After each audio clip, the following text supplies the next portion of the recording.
大家好，文師傅啊，嚟到馬年2026年屬羊仔嘅朋友，今年要注意啲咩咧？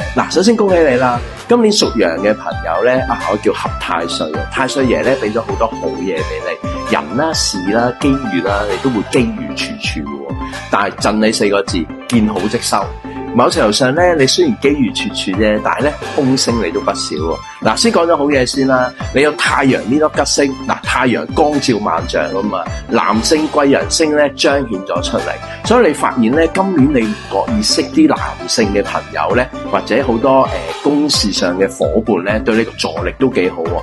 尤其單身屬羊嘅女士咧，今年太陽呢粒吉星啊嘛，咁啊常常有啲好有質素嘅男士出現喺你個世界咧，好好把握啦。點解話要好好把握咧？因為你今年咧凶星都唔少喎。譬如天空呢粒星咧，係講啲機遇咧浮下，你只要唔掌握咧，就會好多時你就會落空㗎啦。另外啦，有黃幡啊、晦氣啊、板安啊、陰煞呢一紮嘅凶星咧，某程度上咧都係有啲令到你啲精神壓力會好大啊，健康嗰啲人係要留意啊，同埋咧有啲突發性嘅挑戰出現啊。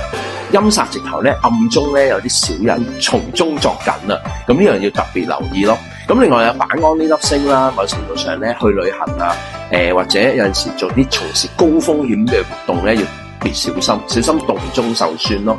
咁有陣時去旅行咧，譬如有陣時可能騎下馬啊、騎下駱駝嗰啲咧，都要特別小心留意啊。冇乜必要就唔好話啲高危活動啦。